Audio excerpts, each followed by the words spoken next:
the Persian Empire would shatter their enemies' resolve. They employed methods of skewering their enemies on poles and flaying them, then displaying their bodies to show dissenters the consequences of being a coward. They were not one to trifle with. Their war tactics and politics were second to none, and they were a force to be respected. In the shadow of ancient mountains, on the windswept Iranian plateau, destiny stirred. It was the 6th century BCE, and a young prince named Cyrus II was about to set the world ablaze. With fire in his eyes and ambition coursing through his veins, Cyrus dared to challenge the established order. In 550 BCE, he unleashed a storm of rebellion against his own grandfather, the king of Media, in a bid that would reshape the face of an entire continent.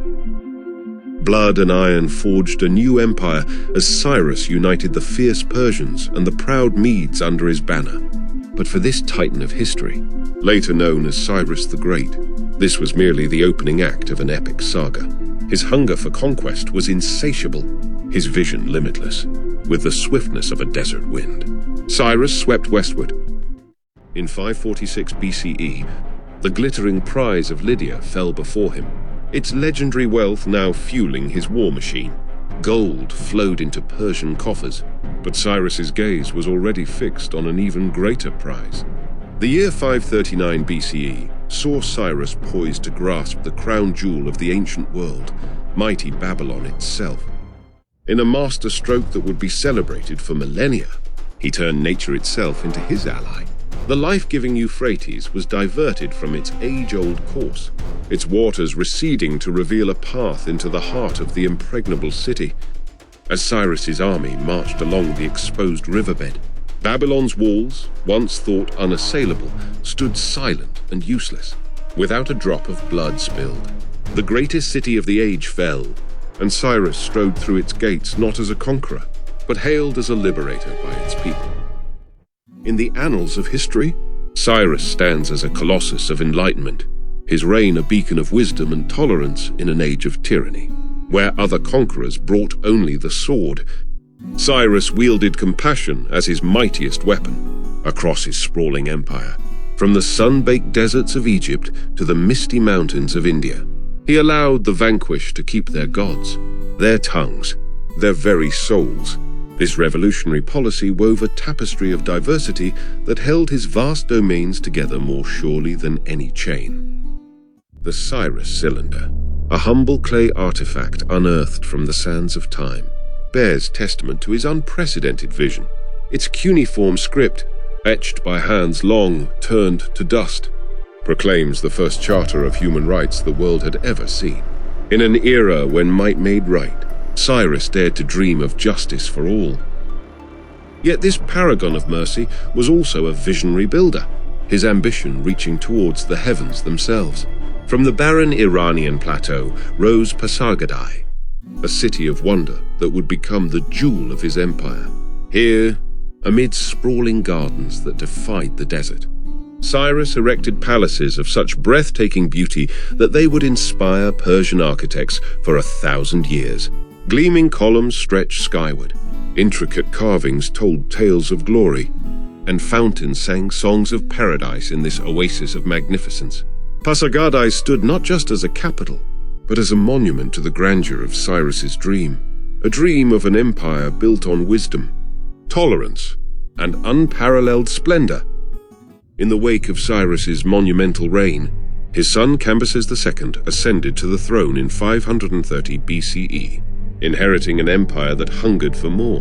Like a ravenous beast, Cambyses set his sights on the jewel of North Africa, Egypt. In a campaign that shook the ancient world, he struck in 525 BCE, toppling the pharaohs and adding the land of the Nile to Persia's ever-expanding dominion. Yet it was under the iron fist of Darius I, who seized power in 522 BCE, that the Persian Empire reached its zenith, an apex of glory that would echo through millennia. Darius, a master of statecraft and ambition incarnate, reshaped the empire with a vision that bordered on the divine. With the precision of a master architect, Darius carved the vast expanse of Persia into 20 satrapies, each a cog in his grand machine of governance. At the helm of each province, he placed a satrap, a viceroy bound by unwavering loyalty to the crown. This ingenious system transformed an unwieldy colossus into a finely tuned instrument of imperial might. But Darius's legacy was not confined to matters of state. He was a builder of dreams, a sculptor of stone and ambition. From the dust of the Iranian plateau rose Persepolis, a city of such breathtaking splendor that it defied the imagination. Its towering columns and monumental staircases proclaimed to the world the unrivaled power of the Persian king. The inexorable tide of Persian conquest rolled westward, crashing inevitably against the defiant shores of Greece. In 490 BCE, Darius, the great king, unleashed his wrath upon the insolent city-states. The fateful clash came at Marathon, where Persian multitudes darkened the horizon. Yet on that blood-soaked beach, Athenian valor shattered the myth of Persian invincibility. Against all odds, Greek spears and shields broke the wave of eastern conquest, sending shockwaves through the empire. The sting of defeat festered in Persian hearts, none more so than Xerxes, heir to Darius's throne and vengeance. In 480 BCE, he descended upon Hellas with a host so vast it was said to drink rivers dry. At the narrow pass of Thermopylae, a mere handful of Greeks stood against the Persian tide. For 3 days, led by the lion-hearted Leonidas of Sparta, they held the pass, their sacrifice etching an eternal testament to courage in the face of overwhelming odds. Though Thermopylae fell, the Persian victory tasted of ash. Xerxes pushed onward, his path marked by fire and ruin. Athens, the jewel of Greece, was put to the torch, its flames a beacon of Persian might. Yet in the narrow straits of Salamis, fate turned once more. Greek triremes, guided by cunning and desperation, smashed the Persian fleet. The sea ran red with Persian blood, and Xerxes, the would-be conqueror of the Western world, fled homeward, his dreams of empire drowning in the wine-dark sea. In the wake of martial tempests, as the echoes of battle faded, the Persian Empire entered an era of unparalleled splendor. Though the sword had faltered against Hellenic shores, the scepter of Xerxes and his heirs wielded a power far mightier, the power of culture, art, and commerce. From the sun-baked banks of the Nile to the mist-shrouded valleys of the Indus, the Persian dominion sprawled like a jeweled tapestry. Within its folds, a kaleidoscope of peoples and traditions merged and flourished.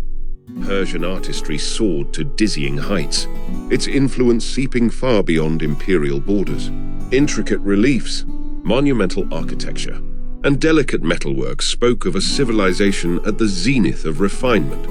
The very language of beauty was rewritten in Persian terms, its aesthetic sensibilities destined to enchant and inspire cultures yet unborn. But it was in the mastery of the land itself that Persian genius truly shone. Their engineers, visionaries with mud and water, tamed rivers and conquered deserts. Sophisticated qanats, underground aqueducts, brought life-giving water to arid wastes, transforming barren earth into verdant oases. The fabled Persian gardens, known as paradises, blossomed across the empire, havens of tranquility, where the perfume of roses mingled with the music of fountains, earthly reflections of divine perfection. And along the veins of this vast realm flowed the lifeblood of empire, trade. Persian coins clinked in bazaars from Macedonia to India, silk from China, spices from Arabia, gold from Africa, all found their way to Persian markets. The royal road and a network of lesser arteries pulsed with caravans, binding the known world in a web of commerce and cultural exchange. Thus, in the aftermath of martial defeat, Persia achieved a victory far more profound. It became not just an empire of land and peoples, but a beacon of civilization, its light destined to illuminate the path of human progress for centuries to come. As the sands of time flowed relentlessly through the hourglass, even the mightiest of empires found itself vulnerable to the inexorable march of destiny. By the 4th century BCE, the once invincible Persian colossus began to show hairline fractures in its magnificent facade. The glittering courts of Persepolis, once bastions of order and power, now seethed with whispered plots and shadowy intrigues. Succession disputes tore at the very fabric of imperial authority, while in the far-flung provinces, the embers of rebellion smoldered, threatening to ignite into all-consuming flames. Into this tapestry of fading glory strode a figure straight from legend, Alexander of Macedon, barely more than a youth, his eyes blazing with ambition and destiny. In 334 BCE, he crossed the Hellespont, his army a spear thrust into the heart of Asia Minor. What followed was a campaign of such audacity and brilliance that it would be sung of for millennia to come. The clash of titans reached its crescendo on the plains of Gaugamela in 331 BCE. There, under a sky heavy with the weight of history, Alexander's phalanxes shattered the might of Persia. Darius, the third last scion of the Achaemenid line, fled the field, his empire crumbling behind him like a sandcastle before the tide.